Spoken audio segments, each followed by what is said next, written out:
Hello and welcome. My name is Kam and I'm a policy officer here at the TUC, and with me I have Sarah Arnold, who is an economist with the New Economics Foundation. We're going to be talking about what the recent budget means for public services and a little bit about what that might mean in the future. Sarah, maybe for a start, you could take us through some of the sort of budget basics. What are the terms we need to understand, and a little bit about what we'll be talking about today. Sure.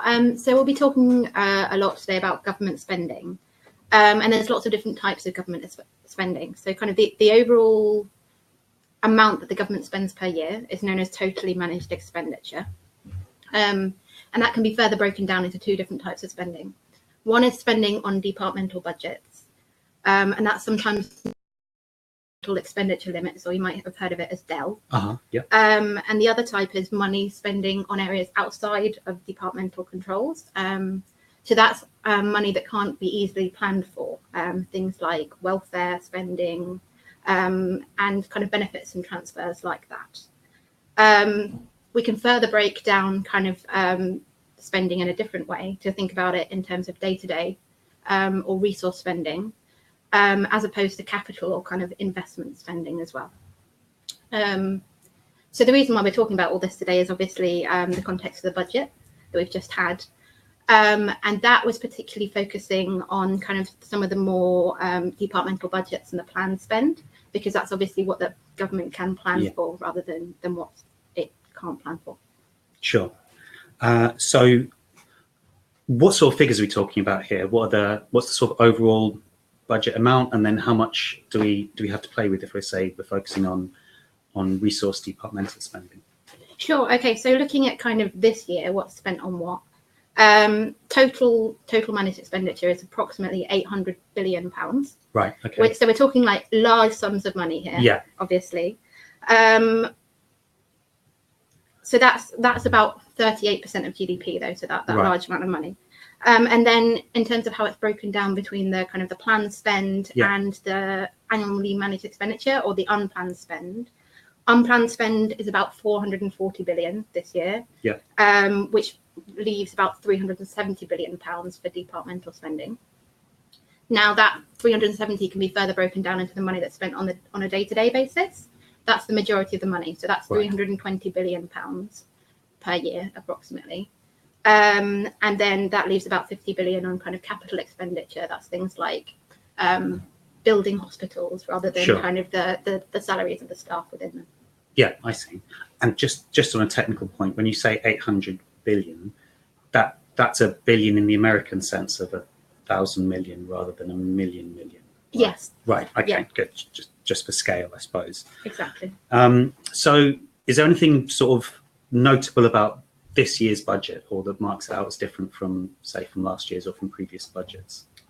So this was a kind of an important budget, in particular for departmental spending, because it set the envelope for the spending review. Yeah, I see. So a spending review is how the government basically sets departmental budget limits for the medium term.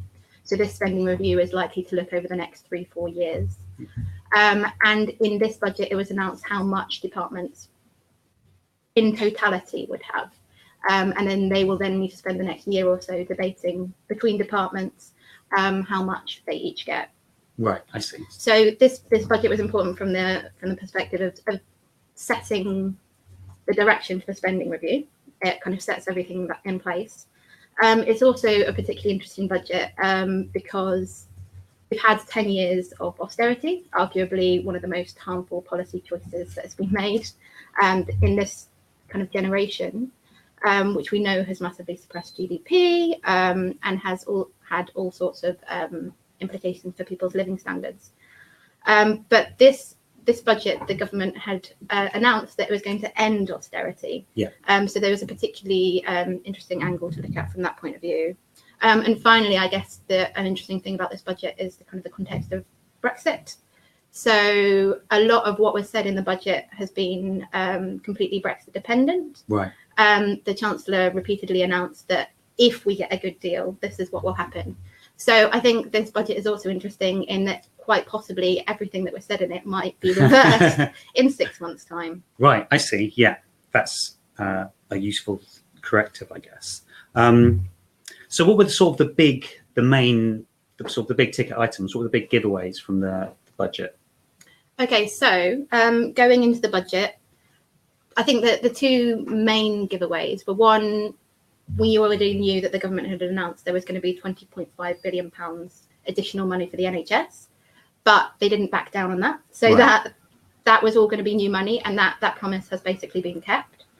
The other kind of big area or giveaway, as it were, has been the tax cuts, effectively, that the Chancellor has promised. So we know that there will be freezes on tax allowances, and that will benefit the top, I think it's the top 10% will get more than half of that. Right, I see. So the big giveaways were the tax cuts and the NHS. It's interesting to look then, has austerity actually ended? Because that was the kind of the big focus going in. I mean, so the difficulty with looking at that is that there is no exact definition of austerity. The government kind of chose to define austerity in this case as spending on public services. Right. So the promise going in was that spending on public services would no longer be cut. Yeah. So that's, I would say, quite a low bar, given that public services have experienced sharp cuts in the last decade or so. But even within that kind of that low bar, that was not actually kept. So although spending overall has increased, so it'll be 6% more total by the end of this spending review period, and 2% more per person, the majority of that money has been swallowed by the NHS. Right, okay. So additional spending will go to the NHS and to a couple of other protected departments. So protected departments are ones where the government has actually made certain promises on. And that's likely to be defence and aid and maybe education. But if we look at all those kind of protected departments, the remainder, all unprotected departments, are still going to experience 5% cuts. Right. Or £3.5 billion by the end of their spending review. So that means if kind of that's applied on a proportional basis, prisons, for example, will face £510 million in cuts. And this is bearing in mind they've already received a 21% cut since 2009 or 10. Non-NHS health spending will be cut by £220 million, and so on. So there'll be lots of cuts. And that's particularly problematic for any departments because it will affect their ability, for example, to pay real wage increases for their staff and to also continue kind of day-to-day operations, given that they've already been facing kind of 10 years of cuts as well. I see. So if say, a crisis happens in some area of the public sector, say, for instance, there is a need for injection of extra money in prisons, or say, if we wanted to change some element of the current spending settlement, would have to be found from deeper cuts elsewhere, given that we're already making cuts to unprotected spending? Yeah, so as it currently stands, to provide a specific department with more money, you'll have to make cuts elsewhere for another department. I see. But we need to bear in mind that the amount of money that's being offered for this overall discussion is a political choice as well. Right. So the government, or the Chancellor in particular, has chosen this envelope, particularly based on a set of kind of fiscal rules, so a set of targets for the debt and for the deficit, which has been to some extent quite arbitrarily chosen. Yeah. There is no specific reason why these rules have been chosen over others. And the Chancellor is saying that we need to fit public spending within these rules. But even within these rules, there is actually more fiscal headroom, is the term that the Chancellor is currently using. But basically, within current rules, the government could spend more money. I see. It's currently just choosing not to. Right. Which we consider to be quite fiscally irresponsible, because a lot of people need public services now. So choosing not to spend money on them is the government falling down at its job, we would say. Right, I see. So, actually, maybe what would be useful first, if you could just tell us what some of the fiscal rules that the government have applied are, and then maybe we can talk a little bit more about this idea of fiscal irresponsibility. So there's a couple of main rules that the government has. One is a deficit target. Yeah. So how much kind of it's spending over a year, how that's balanced really. And its target currently is that public sector net borrowing should not exceed more than 2% of GDP. Right. So you can't spend more than, can't borrow, sorry, more than 2% of GDP effectively. And the other rule is to basically try and reduce the debt as a percentage of GDP as well. So overall, to be paying down that debt over time. I see. Yeah. And then you mentioned that it was irresponsible for the government to be sort of keeping too rigidly to its rules. There's often an image of fiscal responsibility that it is living within your means. It's not running a deficit, or at least minimizing your deficit. Do you feel that is your argument that is a limited view of fiscal responsibility, or is it wrong to view the economy that way? I would certainly, it's definitely a limited view of fiscal responsibility. We shouldn't be treating government budgets like a household budget. Yeah, they're not the same thing in that the government can borrow and spend more, and it crucially has the tools to affect the rates at which it can borrow, which a household does not. Right, sure. So treating them as equivalent is not the same, and also it's about the priorities of government. So if the government does have an opportunity where there is desperately needed public spending, then we would consider it to be fiscally irresponsible not to. We're not saying spend money for the sake of it. Yeah. But right now, private debt for households is very high. Wages are stagnating. There is quite strong evidence that the government should be spending money now rather than holding on to that space in the future. I see. Yeah. And so maybe you could tell us a little bit about sort of maybe what we can expect coming, what sort of in and out of scope of the spending review that's to come, and how will that, say, shape what the public sector can expect in the... Sure. So the spending review, there has not been an exact date announced for it, but we're expecting it to be announced in about a year's time. There are obviously some departments have had specific protections announced, so we're not expecting big changes, for example, for the NHS, because we're fairly clear what that settlement is. Yeah. Similarly, we're expecting other protections that have previously been kind of announced to be carried through. So we would expect that the government will stick to its targets for defence, and also for foreign aid. It has not announced any other specific protections so far, so everything else is up for negotiation. Previous important protections have included schools. Yeah. So schools' budgets have been protected in real terms over the last couple of years. Important to note that being protected in real terms doesn't mean they're still getting the same amount of money per pupil, right? Because pupil numbers have been growing since then. So could you just explain what the difference is between, say, protected funding in real terms and protected funding per pupil?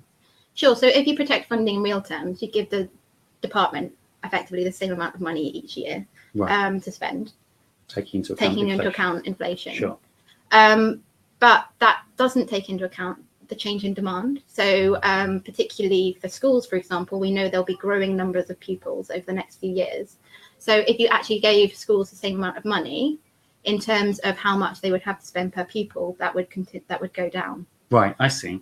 And what, given what we know about sort of the constraints that have been imposed, if you were to say increase education funding per pupil, do you have an idea of what that would do to other departments, or how that would affect the rest of the budget?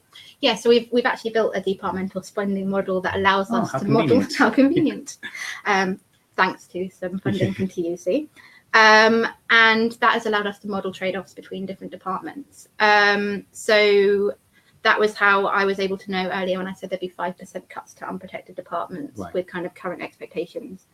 Now we know that if schools were protected, school funding was protected in real terms per pupil, that's obviously quite a large protection because we spend quite a lot of money on schools compared to some other areas.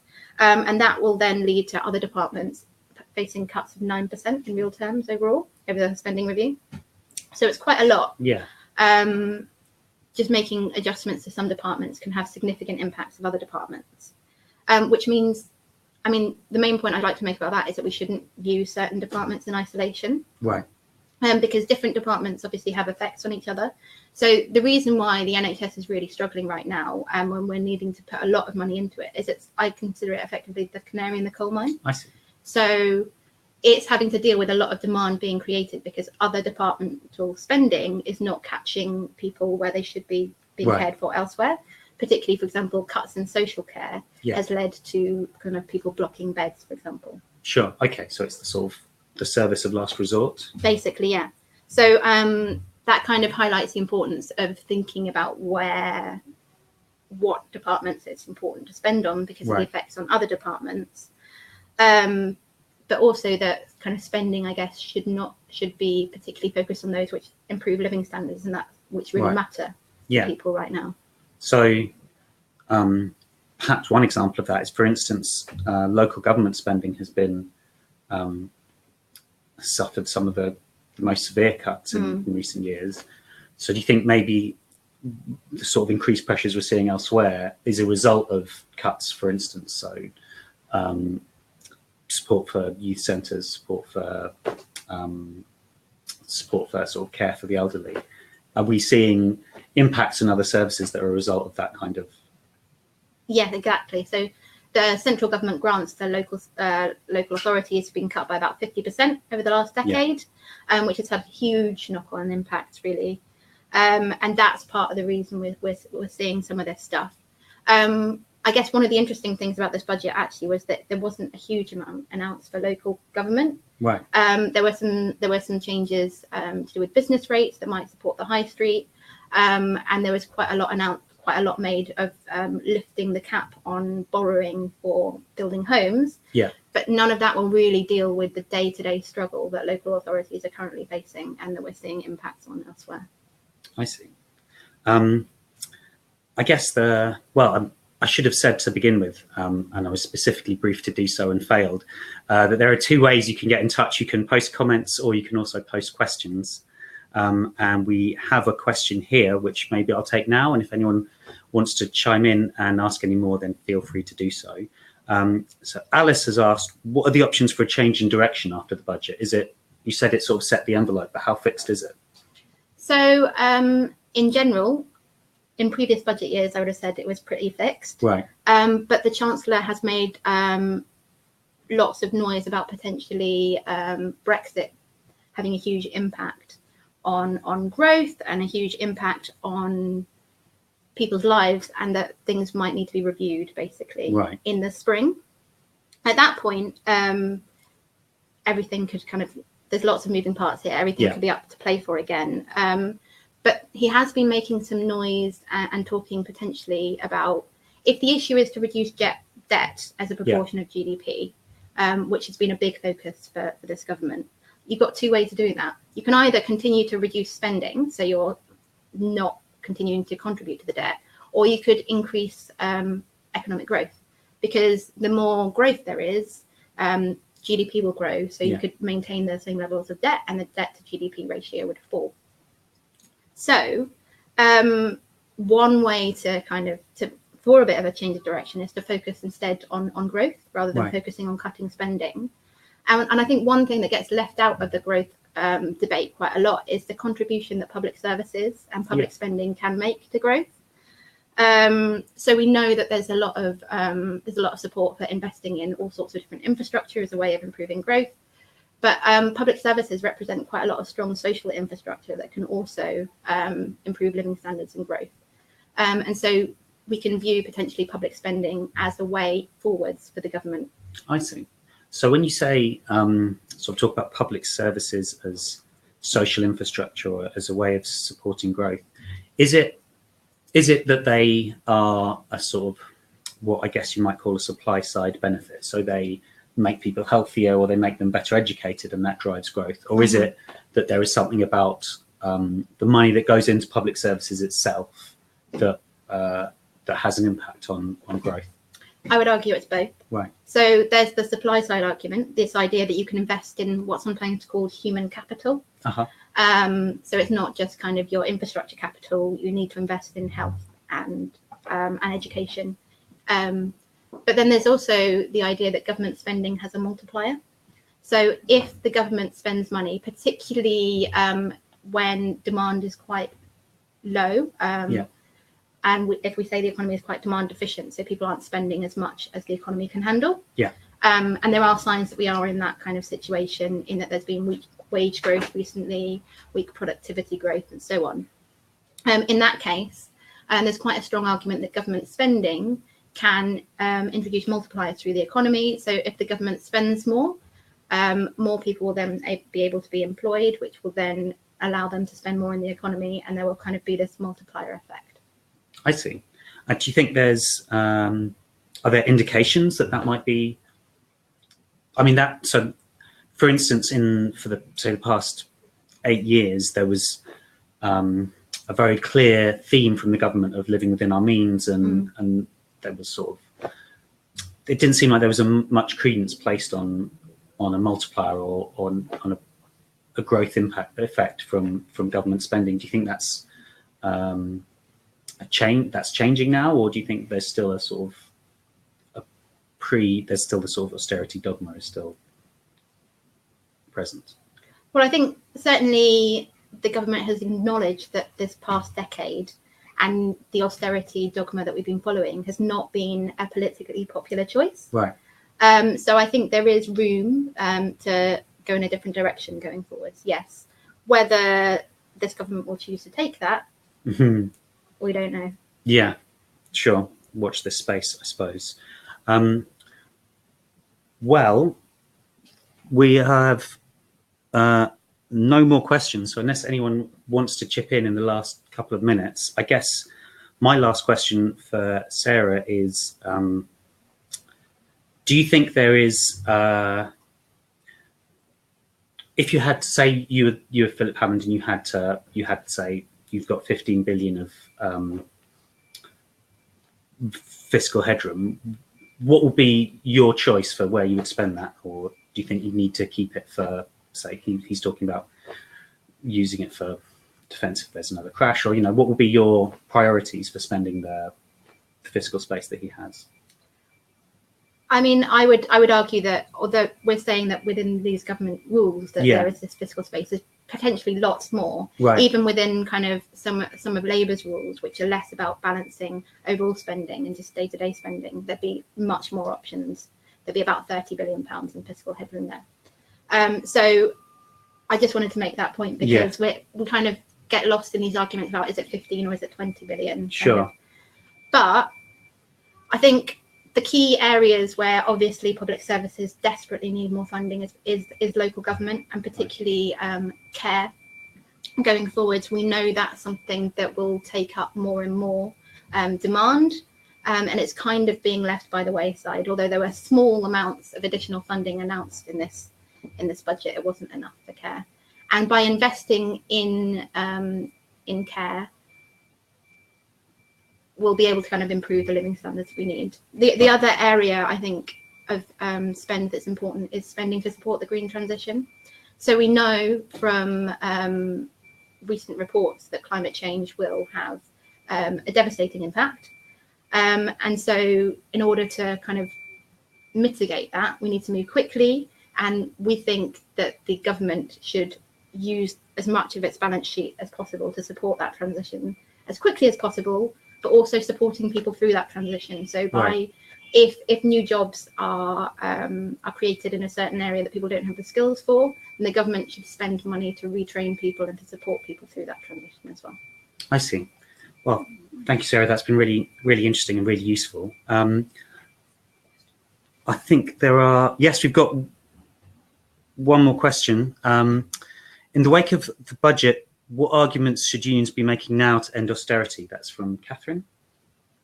Well, I think the two arguments together that you need to make to kind of say to end austerity is, one, it's been hugely damaging. We know it's been hugely damaging, both to the economy and to individual people living within it. So if we cannot end it, we certainly should. Yeah. Is the first part of the argument. And the second part of the argument is that we can end it. Right. The government themselves are acknowledging that they currently have this fiscal headroom. They could use it to end austerity right now. I mean, although for a given definition of austerity, but they could use it to improve outcomes and living standards for people right now, but they're choosing to hold on to it. Right. And so I think the argument is that the government is being fiscally irresponsible in choosing to continue its damaging austerity agenda. So there's a sort of two-pronged argument. So there's austerity is socially damaging and not even fiscally responsible in the way that the government would argue. I think that is our last question. So I will say thank you very much, Sarah. And that is all from me. Just remains to say that you should log in for our next webinar on December the 11th, which will be on third-party harassment. Thank you very much.